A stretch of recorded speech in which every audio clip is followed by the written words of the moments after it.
Okay, so I will talk to you really quickly about my book, my current book project that I just finished, and my next book project.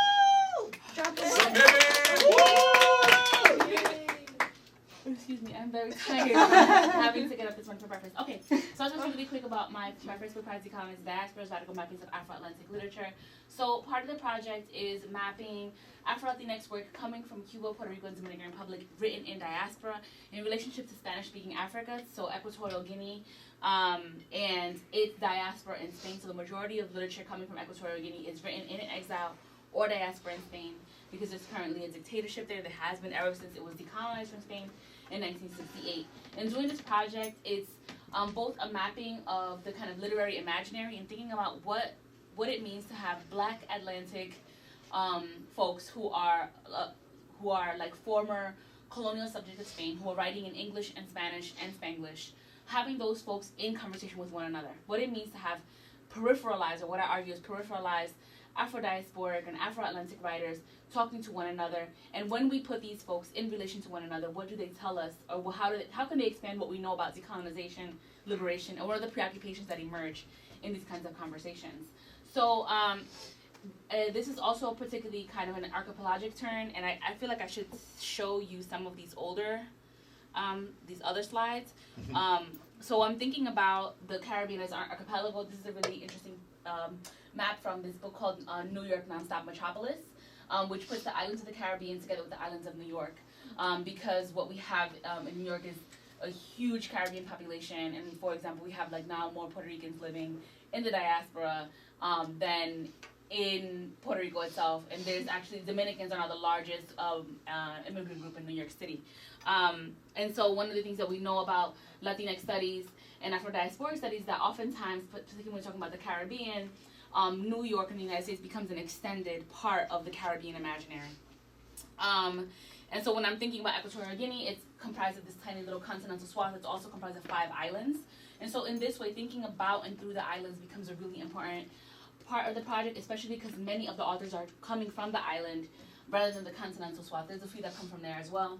But they're really talking about, and they say often in their novels and their work, in our Atlantic island, right, our small Atlantic island. So really thinking about themselves within that same kind of framework.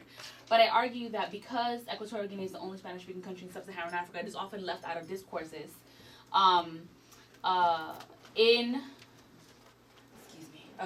often left out of discourses in African studies because they're surrounded by Francophone and Lusophone nations. Often left out of the conversation in Spain because they're created by Black subjects who are often already seen as outside of what it means to be Spanish. And even though they're writing in Spanish, and even though they were a former colony of Spain, and even though there's really strong historical connections dating back especially to the 19th century between Cuba, Puerto Rico, and even the Philippines and Equatorial Guinea, they're not necessarily thought about when we're thinking about Latinx studies. So they're kind of left out of so many conversations. And when we're thinking about Afro-Latinidad, we all know that both Afro and indigenous Latinidades are oftentimes erased when we're thinking about Latinx studies. There's often the kind of overrepresentation of mestizaje or white Latinidad as being like at the forefront of understanding what Latino studies is. And so for me, it was really important to be able to point specifically to Black subjects in the diaspora in conversation with one another who are from former Spanish colonies. Okay, so the project itself goes through a series of chapters, and each one builds on each other. So the first chapter, I talk about the relationship, the historical, the literary, the contemporary relationship between Equatorial Guinea and the Spanish-speaking Caribbean.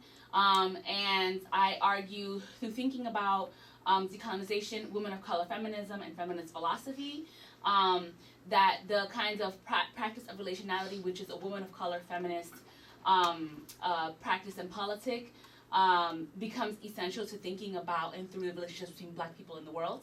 And I also developed the concept of the critical cartography of racialization, trying to understand that even though I am talking about Black people and Afro-diasporic people, their lived experiences cannot be reducible to one another, but we actually have to hold firm the differences between thinking about what it means to be Afro-Caribbean or Afro-Latinx and diaspora, and what it means to be African from Spanish-speaking African nation state, where you still have indigenous languages and practices, and being in diaspora or being exiled in that context. So how is it that we can talk about Black people without reducing them to being the same kind of Black people? Because we know that even in the U.S., all Black people are very different from one another. It could be regionally, linguistically, or thinking about lineage, right? So I go from there to thinking about questions of intimacies. And so what I'm really interested in the intimacy of coloniality, how it is that practices of coloniality, dictatorship, and occupation create spaces through which particularly women have to exercise or are empowered against these kinds of dominating forces to express their kind of corporeal and erotic freedom, even in spaces that are completely circumscribed by dictatorship and occupation. And so I take up 3 novels in that chapter, so in each chapter I'm talking about novels from Equatorial Guinea and from either Cuba, Puerto Rico, Dominican Republic, written in diaspora. And what I'm thinking through in the chapter on intimacies is both trying to theorize what it means to how it is that these kind of power structures, such as dictatorship, impact the intimate lives of people, including like what they can eat, what they can wear, how they can love, and who they can love, right? How is it that power enters the home and enters our intimate lives, and how particularly Black women fight against that with every single cell of their being through all of these kinds of behaviors and modalities that are often denigrated, right? And how can we read differently? And I go from that chapter to think about like, well, and so I'm talking about 3 very different books, and I'm like, this popping off here, this popping off here, this popping off here. And I asked like the question, like, if all these things are happening in these books, then who is actually reading them? Who is seeing this, right? What does it mean to actually bear witness to what the literatures are telling us about the lived experiences and fights for liberation that these Black people and Black women are doing? And so I go there to further develop the concept of faithful witnessing, which is a concept that is developed by feminist philosopher Kelly Oliver, but actually the concept of witnessing as opposed to Hegelian concepts of recognition that Maria Lugones takes up in her book Pilgrimajes Peregrinajes, theorizing theorizing coalitions against multiple oppressions. And in that she talks about witnessing as a particular kind of political act where you align yourself with those most oppressed, where you second and third, right? Like you bear witness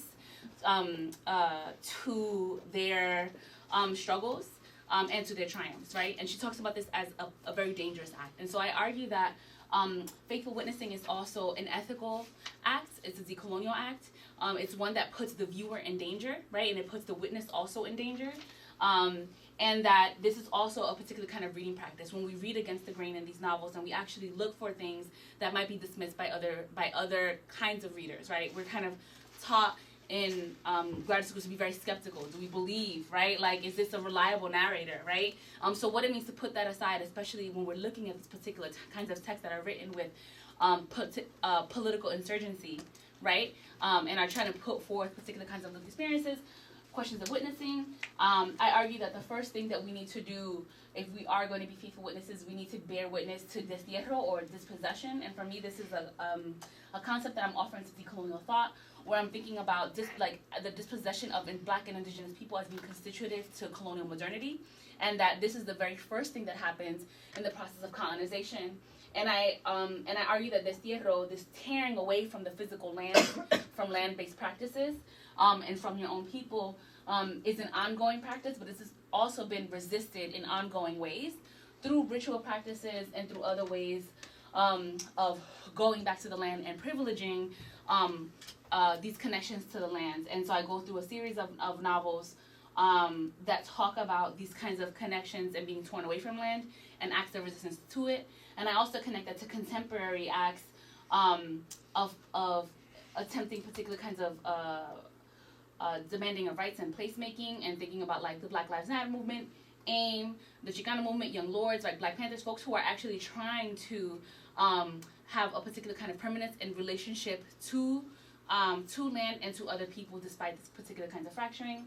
I argue that the condition of destierro, this idea of being torn away from land, requires reparations, right? So if we understand this as a constitutive part of modernity, and that people have been torn away from their lands in all these different ways, we need to think about reparations, both in monetary terms, but most importantly outside of monetary terms, right? We need to think about the relationship, especially if we're thinking about in the United States context, about reparations as it pertains to indigenous peoples. And then how does that complicate then reparations when we're thinking about Black, African American, Black diasporic people, and immigrant populations that have been dispossessed and brought here, right, by colonial empire, right, and imperialism. And so thinking about reparations, and I argue that we not only need to have like concrete actual money, but actually calling for a reparation of the imagination, right? Mm-hmm. So what it means to repair the relationships with one another, and how to come to terms against these kinds of differences that make our relationships on this land and this place incommensurable with one another. I then argue that one of the ways for us to imagine reparations of the imagination and thinking about futurities, and the last chapter takes up futurities as apocalypso, where I engage two different aspects of Afro-Latinx and Afro-Hispanophone futurist thinking or futurisms. So on the one hand, I look at the music and the images, the sonic visual work of Ibei, the Afro-Cuban French sisters singers. And let me see. I have some little photos down here. And I look up their work and the ways in which they're taking up the practice of Santeria and ritual practice through their music and through their visual, and through their like kind of visual images in their videos. Then thinking about the ways that they are breaking with kind of colonial modernity, like the temporality of colonial modernity and also the spatiality of it by bringing the ancestors into the present, right? So thinking about the ways that they understand Santeria and thinking about the way that Afro-Latinidad, one of the entry points of thinking about Afro-Latinx futurism is thinking through ritual practice, right? Thinking about the ways that folks are engaging and breaking apart with the idea that the past is dead and that ancestors are like not a real thing, but actually bringing them into this moment. I also analyze as part of this section of the chapter, Daniel Jose Older's Shadow Shaper, which also takes up questions of Santeria and ritual practice and contending with the ancestors as being necessary to the present moment for our survival. And so I argue that what they are creating are these worlds otherwise, right? Outside of this kind of colonial hegemony.